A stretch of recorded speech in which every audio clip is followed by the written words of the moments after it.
Kita jumpa kembali dalam video pembelajaran. Kali ini kita akan mempelajari tentang peredaran darah. Semoga tayangan video ini akan bermanfaat bagi kita semua. Selamat menyaksikan.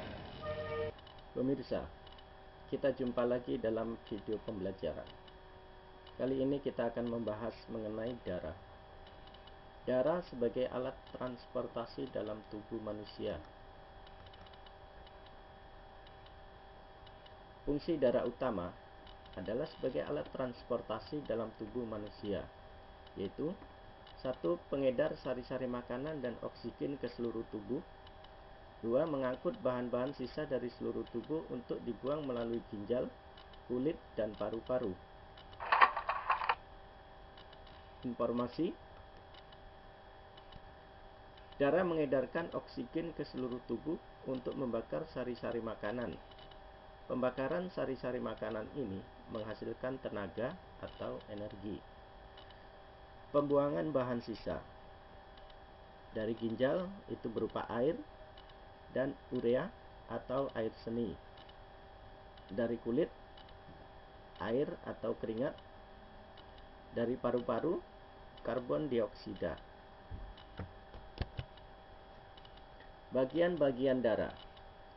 Jika darah diambil, diletakkan dalam tabung reaksi dan diputar dengan kecepatan tinggi, maka akan mengendap sehingga akan tampak bagian-bagian darah, yaitu 1. Bagian cair atau plasma darah.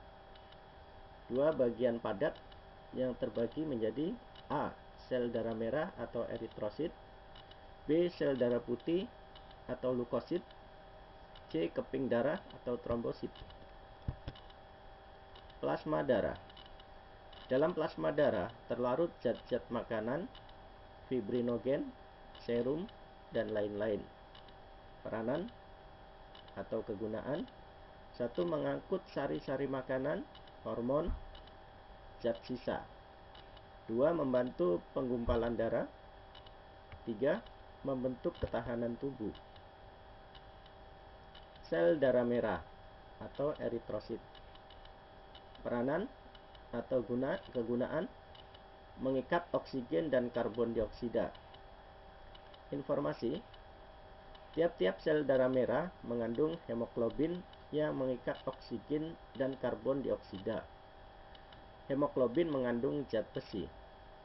Sel darah merah dibuat di sumsum tulang. Anemia adalah penyakit kekurangan darah merah. Dengan makan makanan yang banyak mengandung zat besi seperti daging, bayam, dan lain-lain, jumlah sel-sel darah merah akan meningkat. Sel darah putih atau leukosit. Peranan atau kegunaan: melumpuhkan kuman penyakit yang menyerang tubuh kita. Bentuknya tidak teratur, terlihat seperti pada gambar sel darah putih yang telah rusak. Informasi: sel darah putih mengandung antibodi yang berguna dalam membentuk ketahanan tubuh. Leukemia atau kanker darah adalah penyakit di mana sel darah putih memakan sel darah merah. Fungsi sel darah putih: jika ada penyakit atau bakteri masuk ke tubuh kita, maka sel darah putih akan bergerak untuk melumpuhkannya. Jika sel darah putih kalah melawan bibit penyakit tersebut, maka akan menjadi nanah.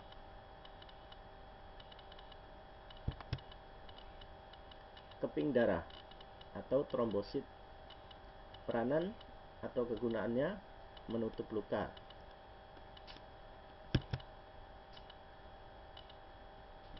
Donor darah bisa kita lihat dalam bagian berikut. Misalnya kita mau donor darah O. Donor darah O atau reseptor itu golongan darah A karena bisa mendonorkan ke semua jenis golongan darah, disebut donor universal. AB,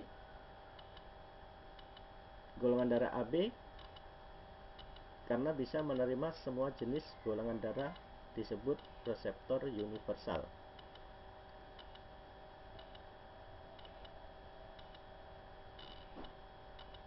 Demikianlah pembelajaran kali ini.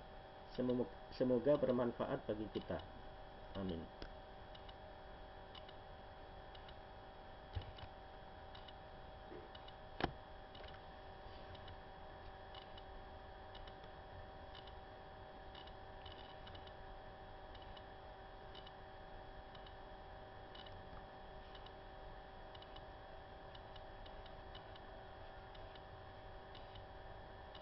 Every move we make.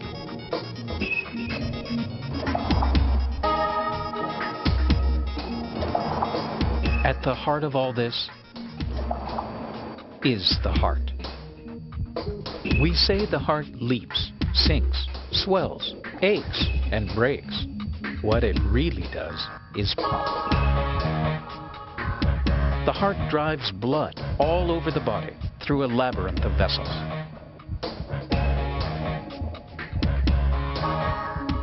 While the blood is getting pushed around, it drops off supplies for every cell. The deliveries include food and water, but the most critical cargo is oxygen. Blood soaks up oxygen in the lungs and enters the heart.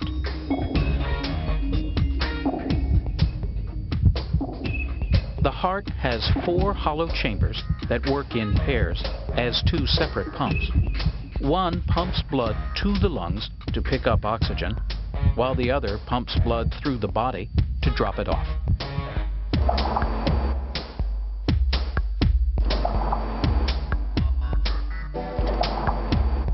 The left side of the heart is in charge of getting blood to the body. The lower chamber, the left ventricle, is the heart's most powerful muscle. It propels blood out with enough pressure to travel through the entire body and back.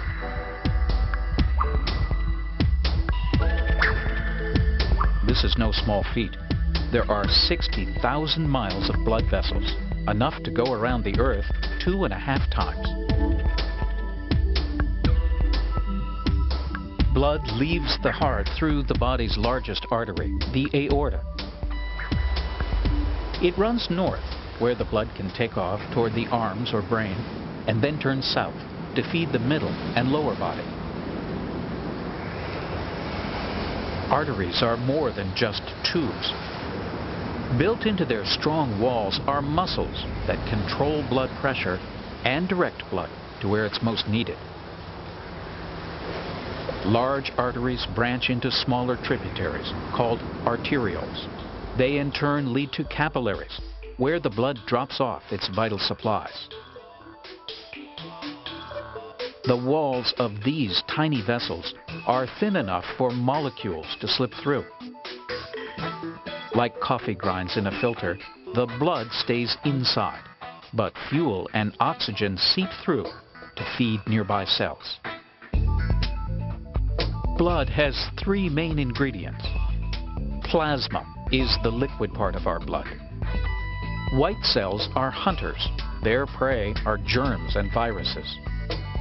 Red cells deliver food and oxygen.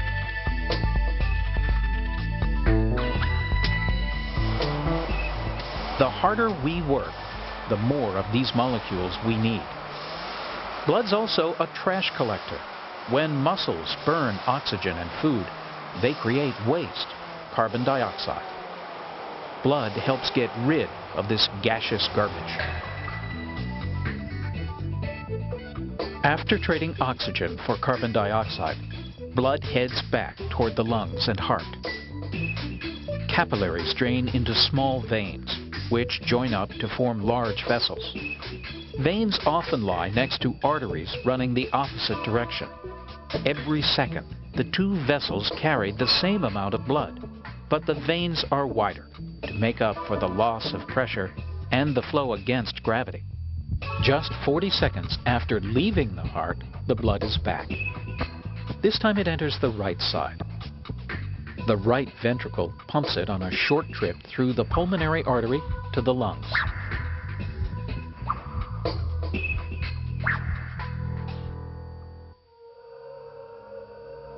If spread out, the surface area of the lungs would cover a tennis court. Lungs are a miracle of evolution, designed to put the maximum amount of oxygen into the blood.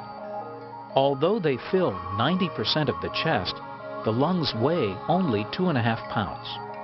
Millions of branching air passages make them light and spongy.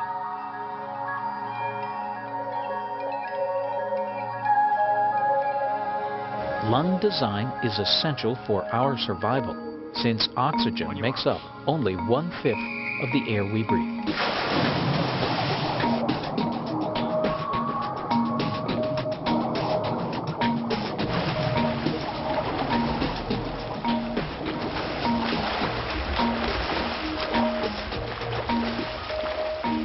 When we breathe in, muscles between the ribs pull up the rib cage. A dome-shaped muscle below the lungs, the diaphragm, moves down. Each breath is forced down through a labyrinth of tubes inside the lungs.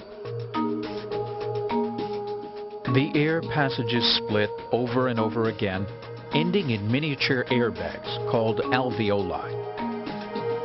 The thin walls of these air sacs allow a quick exchange of carbon dioxide and oxygen.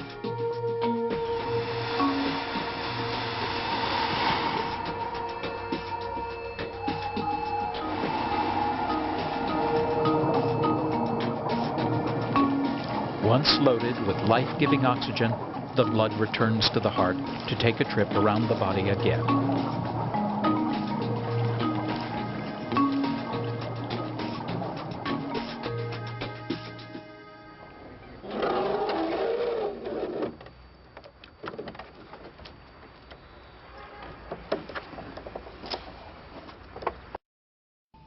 Demikian tadi tayangan video pembelajaran tentang peredaran darah. Semoga kita semua dapat memetik manfaatnya. Dan saya akhiri, billahi taufiq wal hidayah. Wassalamualaikum warahmatullahi wabarakatuh.